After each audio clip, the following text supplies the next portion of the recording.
Hi hello friends, എല്ലാ കൂട്ടുകാർക്കും സ്നേഹക്കൂട് സീരിയലിലെ നാളത്തെ നല്ലൊരു എപ്പിസോഡിൻ്റെ പ്രൊമോ റിവ്യൂയിലേക്ക് തന്നെ സ്വാഗതം കേട്ടോ. ചാനൽ ആദ്യമായിട്ടാണ് കാണുന്നുണ്ടെങ്കിൽ ഒന്ന് സബ്സ്ക്രൈബ് ചെയ്ത് ലൈക്ക് ചെയ്ത് സപ്പോർട്ട് ചെയ്യണേ. അങ്ങനെ ഋതുവിനെ തിരിച്ച് ഹരി വീട്ടിലേക്ക് കൊണ്ടേ ആക്കുന്നുണ്ട്. ഋതുവിനോട് പറയുന്നുണ്ട്, പല്ലവിച്ച് പറഞ്ഞതൊക്കെ ഓർമ്മയുണ്ടല്ലോ, അതുകൊണ്ട് അവിടെ നടന്ന കാര്യം ആരോടും പറയണ്ട. അതിന് അവിടെ ഇത്രമാത്രം എന്താ നടന്നത് എന്ന് ഹരി എടുത്ത് ചിരിച്ചു ചോദിക്കുകയാണ് ഋതു. ഹരി പറയുന്നുണ്ട്, അപ്പൊ അവിടെ നടന്നതൊക്കെ ഋതു ഇത്ര പെട്ടെന്ന് മറന്നുപോയോ? അവിടെ അങ്ങനെ പ്രത്യേകിച്ചൊന്നും നടന്നില്ല. ഒരു പെൺവാണിഭ സംഘത്തെ പോലീസ് പിടികൂടി. നിങ്ങൾ പറഞ്ഞാൽ കേട്ടാ തോന്നും നിങ്ങൾ രണ്ടുപേരും വന്നത് കൊണ്ട് മാത്രമാണ് ഞാൻ രക്ഷപ്പെട്ടതെന്ന്. നിങ്ങൾ വന്നില്ലെങ്കിലും ഞാൻ രക്ഷപ്പെടുമായിരുന്നു എന്ന് പറയാണ്. അപ്പോ ഹരി ഇങ്ങനെ നോക്കുമ്പോ ഋതു പറയുന്നുണ്ട്, വേറൊന്നുമല്ല, എന്നെ സൂക്ഷിച്ചൊന്നും നോക്കണ്ട. നിങ്ങൾ വന്നില്ലായിരുന്നെങ്കിൽ പോലീസുകാർ അവരെ പിടിച്ചുകൊണ്ട് പോണത് ഞാൻ കാണുകയും പോലീസുകാർ പറയുമ്പോ അത് മനസ്സിലാക്കിയിട്ട് ഞാൻ അവിടെ നിന്ന് വരികയും ചെയ്യുമായിരുന്നു. അത്രയല്ലേ നടക്കുള്ളൂ. അപ്പോ ഹരി പറയുന്നുണ്ട്, ഋതു, അഥവാ പോലീസുകാർ വരാൻ വൈകിയിരുന്നെങ്കിൽ നിന്റെ അവസ്ഥ നീ ആലോചിച്ച് നോക്കിയേ. പോലീസുകാർ വരാൻ 10 മിനിറ്റ് വൈകിയിരുന്നെങ്കിൽ നിന്നെ ബോധം കെടുത്തി ആൾക്കാർ കൊണ്ടുപോയാനെ. നീ എന്താ അത് പറയാത്തത്? അതൊന്നും എനിക്കറിയില്ല, എന്തായാലും നടക്കാൻ പാടില്ലാത്ത കാര്യം നടന്നില്ല, അത്ര തന്നെ എന്ന് പറഞ്ഞിട്ട് ഋതു അകത്ത് കയറി പോവാണ്. ഹരി വിചാരിക്കുന്നുണ്ട്, ഹോ ഇത്രയൊക്കെ ആയിട്ടും ഇവൾക്കൊരു കുലുക്കവും ഇല്ലല്ലോ എന്ന് ഹരി ഇങ്ങനെ വിചാരിക്കാട്ടോ.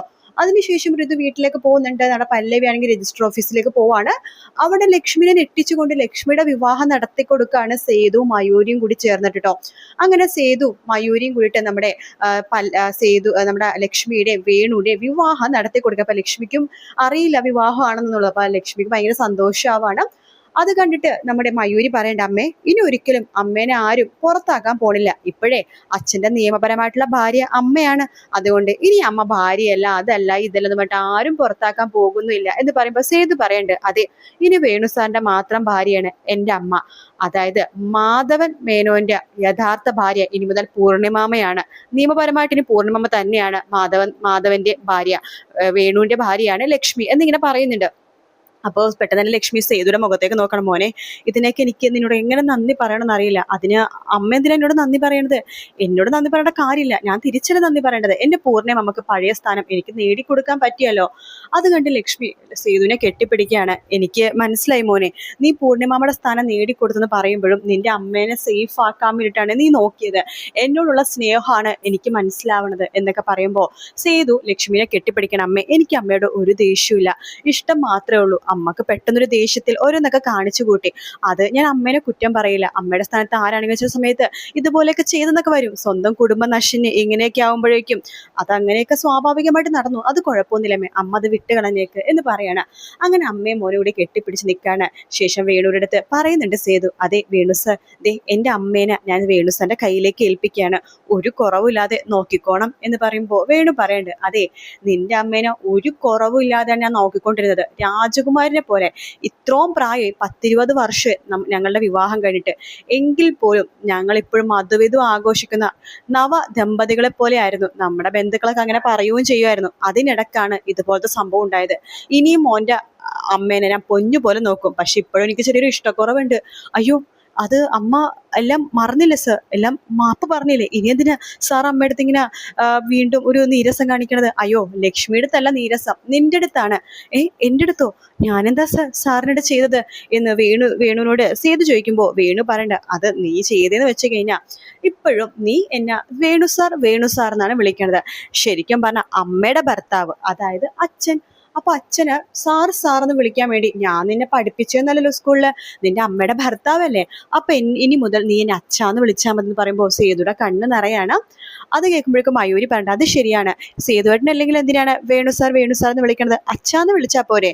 സത്യം പറയട്ടെ അച്ഛാ, ഈ സേതുവേട്ടനെ ഇതുവരെ ആരും അച്ഛാന്ന് വിളിച്ചിട്ടില്ല. സേതുവേട്ടന്റെ അച്ഛന്റെ നന്മ മനസ്സിലാക്കി സേതുവേട്ടൻ അടുത്തു കൂടാൻ പോയപ്പോഴേക്കും സേതുവേട്ടന്റെ അച്ഛൻ മരിച്ചു പോയല്ലോ.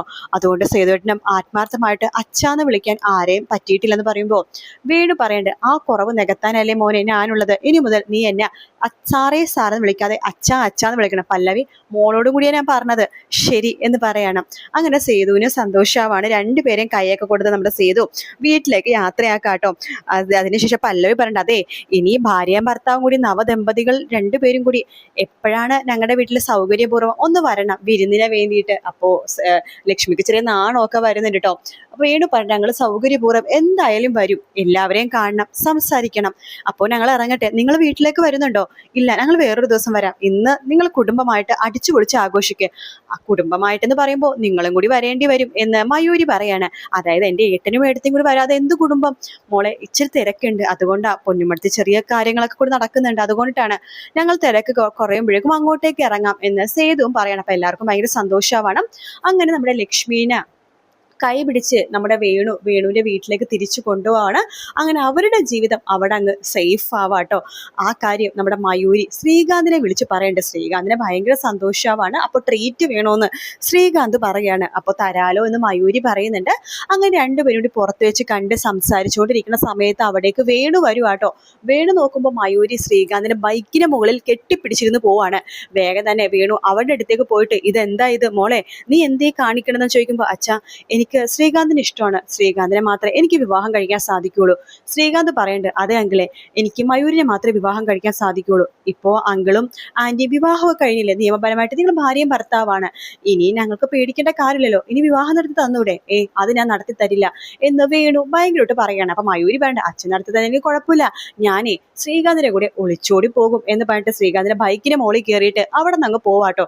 വേണുവിന് ചെറിയ ചിരിയും വരുന്നുണ്ട്, ദേഷ്യവും വരുന്നുണ്ട് കേട്ടോ. അതിനുശേഷം പിന്നീട് കാണിക്കേണ്ട നമ്മുടെ സേതു പല്ലവിയായിട്ട് തിരിച്ച് പൊന്നുമടത്തിലേക്ക് വരുവാണ്. പൂർണിമ ചോദിക്കുന്നുണ്ട് അല്ല തിരക്ക് പിടിച്ച് സേതു നീ എവിടെയാ ലക്ഷ്മിനെ വിളിച്ചോണ്ട് പോയത്? അപ്പോ പല്ലവി പറയണ്ട അമ്മേ വലിയൊരു സർപ്രൈസ് തരാൻ വേണ്ടിയിട്ടാ സേതുവേട്ടൻ അമ്മേനെയും വിളിച്ചോണ്ട് പോയത്. സർപ്രൈസോ? എന്ത് സർപ്രൈസ്? അത് കേട്ട പൂർണിമ ഞെട്ടിപ്പോകുകയും ചെയ്യും. പൂർണിമക്ക് വരണോന്ന് തോന്നുകയും ചെയ്യും. അതെന്താ മോളെ അത്രയൊരു വലിയ സർപ്രൈസ്? അതോ ഇന്ന് നമ്മുടെ ലക്ഷ്മി അമ്മയുടെ വേണു സാറിന്റെ രജിസ്റ്റർ മാരേജ് ആയിരുന്നു. രജിസ്റ്റർ മാരേജോ? അതെ, സേതുവേട്ടൻ ലക്ഷ്മിയമ്മനും കൂട്ടിക്കൊണ്ടുപോയത് എവിടെയാണെന്നറിയാവോ? രജിസ്റ്റർ ഓഫീസിൽ. അവിടെ വേണു സാർ വന്നു. വേണു സാറല്ല, ഇനി ഇത് അച്ഛാന്ന് വിളിക്കണമെന്നാ പറഞ്ഞിരിക്കണത്. അതിനുശേഷം അച്ഛന്റെയും അമ്മയുടെ വിവാഹം ഗംഭീരമായിട്ട് നടത്തി കൊടുത്തു നമ്മുടെ സേതുവേട്ടൻ. സാക്ഷിയായിട്ട് ഒപ്പിട്ടത് സേതുവേട്ടനും മയൂരിയും കൂടി. ആഹാ കൊള്ളാലോ, എന്നിട്ട് നീ എന്നോട് പോലും ഈ സർപ്രൈസ് പറഞ്ഞില്ലല്ലോ. അതെ, സർപ്രൈസ് ആയിട്ടിരിക്കണതല്ലേ അമ്മേ നല്ലത്, നമുക്ക് എല്ലാവർക്കും കൂടി ഒരു ദിവസം അവിടേക്ക് പോകാം എന്ന് പറയാണ്. അല്ല പല്ലവി നീ ഇതിനിടയ്ക്ക് എവിടെയാ പോയത് എന്ന് സേതു ചോദിക്കാണ്. ആ തിരക്കിടയ്ക്ക് ഞാൻ ചോദിക്കാൻ മറന്നു. ആ പല്ലവി പറഞ്ഞ അത് ഞാൻ വേറൊരു കാര്യത്തിന് വേണ്ടി പോയതാണ്. എന്ത് കാര്യത്തിന് വേണ്ടി? നീയും എന്താ തിരക്കിലാണെന്നൊക്കെ പറഞ്ഞിരുന്നല്ലോ. അത് ഞാൻ പറഞ്ഞില്ലേ, വേറൊരു ചെറിയൊരു കാര്യത്തിന് വേണ്ടി പോയതാണ്. വേറെ കുഴപ്പമൊന്നുമില്ലല്ലോ അല്ലേ? ഇല്ല എന്ന് പറയാണ്. അതിനുശേഷം പൂർണിമ ചോദിക്കുന്നുണ്ട് ശരിയാണല്ലോ, ഹരിയുടെ കൂടെ ഓട്ടോറിക്ഷ കയറി പോയതാണല്ലോ പല്ലവി, എവിടേക്കാ മോളെ പോയത്? അയ്യോ അമ്മേ ഞങ്ങൾ വെറുതെ പുറത്തേക്കൊന്ന് പോയതാണ്. ഋതു പുതിയതായിട്ടൊരു ഡോക്ടറെ കാണുന്നുണ്ടല്ലോ, ആ ഡോക്ടറെ കാണാൻ വേണ്ടി പോയതാണ്. എന്നിട്ട് നിങ്ങൾ ആ ഡോക്ടറെ കണ്ടോ? നല്ല ഡോക്ടറാണോ? കുഴപ്പമൊന്നുമില്ല അമ്മേ, പ്രശ്നമൊന്നുമില്ല എന്നൊക്കെ പറഞ്ഞിട്ട് അകത്തേക്ക് കയറി പോവാണ്. അപ്പൊ ഋതുവിടെ പെരുമാറ്റം കാണുമ്പോൾ ഇന്ദ്രനും സംശയമൊക്കെ തോന്നുന്നുണ്ട്. ഇവിടെ എവിടെയാ പോയതെന്നൊരു സംശയം ഇന്ദ്രനും തോന്നുന്നുണ്ട്. അപ്പൊ എന്തായാലും പക്ഷെ ഇന്ദ്രൻ അത് ചോദിച്ചാലും ഋതു തിരിച്ച് മറുപടി പറയാൻ പോണൊന്നുമില്ല. നീ എന്തിനാ എന്റെ കാര്യത്തിൽ ഇടപെടുന്നത്, നീ എന്റെ ആരാ അന്നൊക്കെ ഋതു ചോദിക്കുള്ളൂ. എന്തായാലും നല്ല അടിപൊളി ഭാഗമാണ് ഇനി അങ്ങോട്ട് വരാൻ പോണേട്ടോ. വീഡിയോ ഇഷ്ടപ്പെട്ടാൽ ലൈക്ക് ചെയ്യുക, സബ്സ്ക്രൈബ് ചെയ്യുക, കമന്റ് ചെയ്യുക. മറ്റൊരു വീഡിയോ ആയിട്ട് കാണാം friends. Take care, bye bye.